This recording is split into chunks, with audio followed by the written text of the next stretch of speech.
بسم اللہ الرحمن الرحیم۔ نحو میر کے 5ویں سبق کے اندر ہم حاضر ہیں۔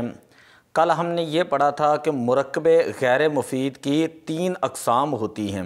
مرکب اضافی، مرکب بنائی اور مرکب منع صرف۔ مرکب اضافی کے پھر ہم نے کل 5 قاعدے پڑھے اور ان کی مثالیں پڑھیں۔ آج ہم دوبارہ مرکب اضافی کے صرف 2 قاعدے پڑھتے ہیں، اس کے بعد مرکب بنائی اور مرکب منع صرف اس کو ہم پڑھیں گے۔ پہلا قاعدہ بڑا مشہور ہے،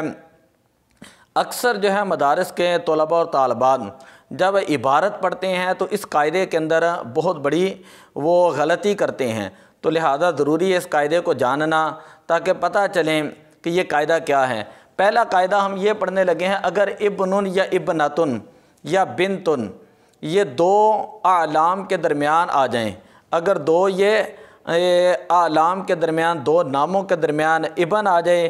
بنتن آ جائیں یا ابنتن آ جائیں، تو یہ ہمیشہ یہ ما قبل کے صفت ہوتے ہیں اور ما بعد کے لیے یہ مضاف بن جاتے ہیں۔ تو جب ابن وہ ما قبل کے صفت ہوگا تو جو اعراب عبارت کے اندر ما قبل موصوف کا ہوگا وہی اس صفت کا ہوگا، کیونکہ قاعدہ ہوتا ہے کہ موصوف اور صفت کے اندر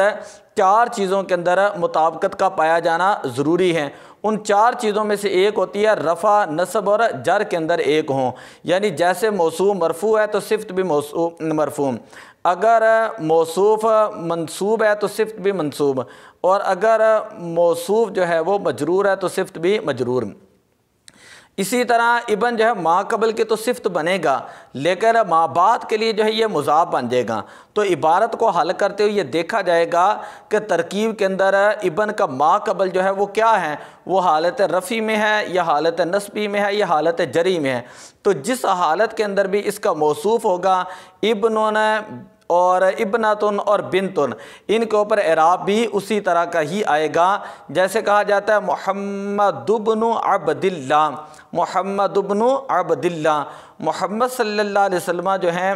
یہ حضرت عبداللہ رضی اللہ تعالیٰ عنہ کے بیٹے ہیں۔ تو محمد یہ بیٹے ہیں، کن کے بیٹے ہیں؟ عبداللہ کے۔ تو اب دیکھیں کہ ابن عبداللہ ان کے اندر وہ مضاف الیہ والا ترجمہ ہو رہا ہے، اور اب اعراب کی جب بات آتی ہے تو جو اعراب محمد کے اوپر ہے نا وہی اعراب وہ ابن کے اوپر وہ اعراب آ رہے ہیں۔ اسی طرح یہ کہا جاتا ہے فاطمہ بنت محمد،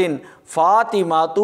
بنت محمد، تو اب جو اعراب فاطمہ کے اوپر آئے گا وہی اعراب وہ بنت کے اوپر آئے گا، کہ فاطمہ وہ حضرت سیدہ فاطمہ رضی اللہ تعالیٰ عنہ وہ بیٹی ہیں نبی اکرم صلی اللہ علیہ وآلہ وسلم کی۔ تو یہ قاعدہ ہم نے پڑھا، اگر ابنن، ابنتن یا بنتن 2 اعلام کے درمیان آ جائیں تو یہ ما قبل کے لیے صفت اور ما بعد کے لیے مضاف ہوں گے، جیسے محمد بن عبداللہ، فاطمہ بنت محمد۔ دوسرا قاعدہ یہ ہے کہ ما اور من سے پہلے لفظ ما موصولہ اور من موصولہ، اس سے پہلے اگر کوئی اسم الف لام کے بغیر آ جائے تو یہ بھی آپس میں مضاف الیہ بنتے ہیں۔ مثال کے طور پہ یہاں پر 2 مثالیں لکھی ہیں، کل من علیہا فان۔ اب یہاں پر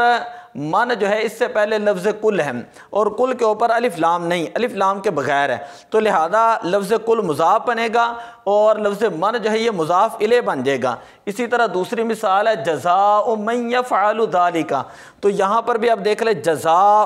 من یفعل ذالک، تو لفظ جزاء یہ الف لام کے بغیر ہے، تو جب یہ جزاء الف لام کے بغیر ہے اس کے فوراً بعد من آیا ہوا ہے تو جزاء بنے گا مضاف اور من بنے گا مضاف الیہ۔ تو دوسرا قاعدہ ہم یہ پڑھ رہے ہیں کہ جہاں پر اس میں موصولہ ما اور من آ جائے اور ان سے پہلے کوئی بھی اسم ہو اور وہ اسم وہ الف لام کے بغیر آ جائے، ما اور من موصولہ سے پہلے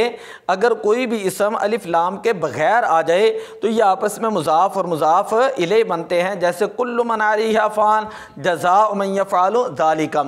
نیچے یہ 2-3 مثالیں لکھی ہوئی ہیں پوری مشق میں سے، قاتلوا فی سبیل اللہ، قاتلو فی سبیل اللہ۔ اب اس میں سے صاف پتہ چل رہا ہے کہ فی سبیل اللہ، فی سبیل اللہ کے اندر سبیل مضاف ہے، اللہ مضاف الیہ ہے، ان محمدن رسول اللہ، تو رسول اللہ یہ آپس میں مضاف الیہ ہیں۔ اسی طرح اللہ رب العالمین، اللہ جو ہے یہ مبتدا بن جائے گا، رب العالمین یہ آپس میں مضاف مضاف الیہ بن کر اس کی خبر بن جائیں گے۔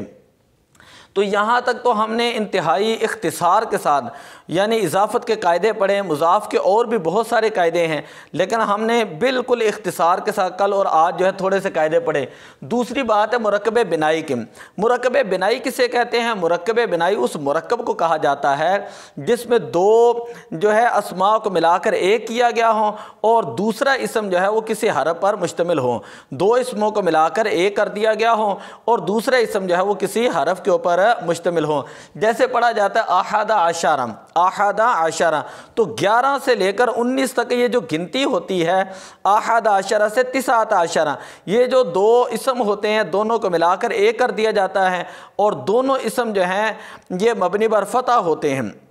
جس میں دونوں اسموں کو ملا کر ایک کیا گیا ہے اور دوسرے اسم سے پہلے جو ہے وہ واو پوشیدہ ہوتی ہے۔ یعنی آپ یوں کہہ دیں کہ احد عشرہ اصل میں تھا احد و عشر، احد و عشر، تو احد کا معنی ہے ایک، عشر کا معنی ہے 10 اور ان کے درمیان جو واو ہے، تو دوسرا جو ہے وہ اسم عشر جو ہے یہ واو کے معنی کو متضمن ہے۔ واو کے معنی کو متضمن ہونے کا مطلب یہ ہے کہ یہ واو کے معنی پر مشتمل ہے، اس سے پہلے واو مقدر ہے تو دو اسموں کو ملا کر ایک کر دیا گیا ہو اور دوسرا اسم جو ہے وہ دوسرا اسم اس سے پہلے جو ہے وہ واو پوشیدہ ہوں۔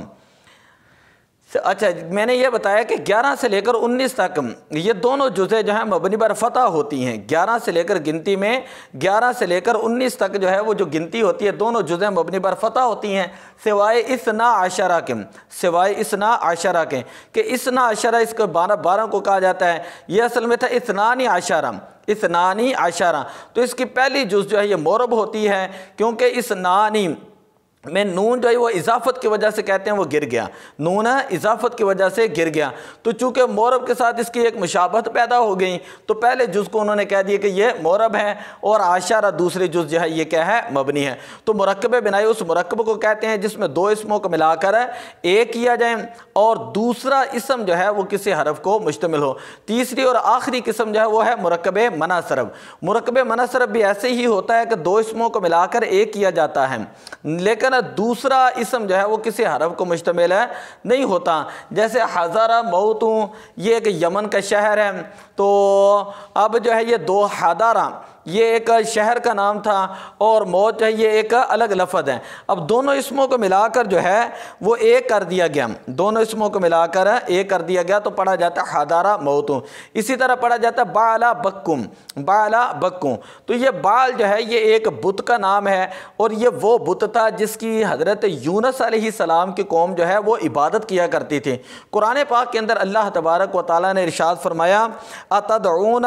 بعلا وتذرون احسن الخالقین، اس بت کا ذکر اللہ تعالیٰ نے قرآن پاک کے اندر بھی کیا ہے، اور بک جو ہے جس شہر کے اندر یہ بت تھا کہ حضرت یونس علیہ السلام کی قوم اس کی عبادت کرتے تھے، اس شہر کا جو مالک تھا یا بادشاہ تھا نا اس کا نام تھا بک، تو یہ بالا بکا، بالا بکا دونوں اسموں کو ملا کر ایک کیا گیا ہے اور دوسرے اسم جو ہے وہ کسی جو ہے وہ حرف کو مشتمل نہیں ہے۔ کہا جاتا ہے ہادا بالا بک، ہادا بالا بکوں رأیت بالا بکا ومررت ببالا بکا، تو اب یہاں پر یہ ہوگا کہ اس کے اندر جو ہیں بعض علماء کہتے ہیں دونوں جزیں مورب ہیں، پہلی جز مضاف دوسری مضاف الیہ ہے اور منصرف ہے، جیسے کہا جاتا ہے ہادا بال بکن رأیت بالا بکن ومررت ببالا بکن، اور تیسرا مطلب اس کا یہ ہے کہ پہلی جز بھی مورب دوسری بھی جز مورب ہے لیکن دوسری جز جو ہے وہ غیر منصرف ہے، مثلا ہادا بالو بکا رأیت بالو بالا بکا ومررت ببالی بکا، یہ تیسرا اس کا جو ہے وہ مذہب تھا، اور پہلا مذہب ان کا جو مختار مذہب ہے وہ یہ ہے کہ مرکب مناصرف کی پہلی جز مبنی بر فتح ہوتی ہے، مرکب مناصرف کی پہلی جز مبنی بر فتح ہوتی ہے اور دوسری جز جو ہے وہ مورب ہوتی ہے اور غیر منصرف ہوتی ہے، دوسری جز مورب ہوتی ہے اور غیر منصرف، جیسے ہادا بالا بکوں رأیت بالا بکا ومررت بالا بکا۔ تو آج یہ پڑھا کہ مرکب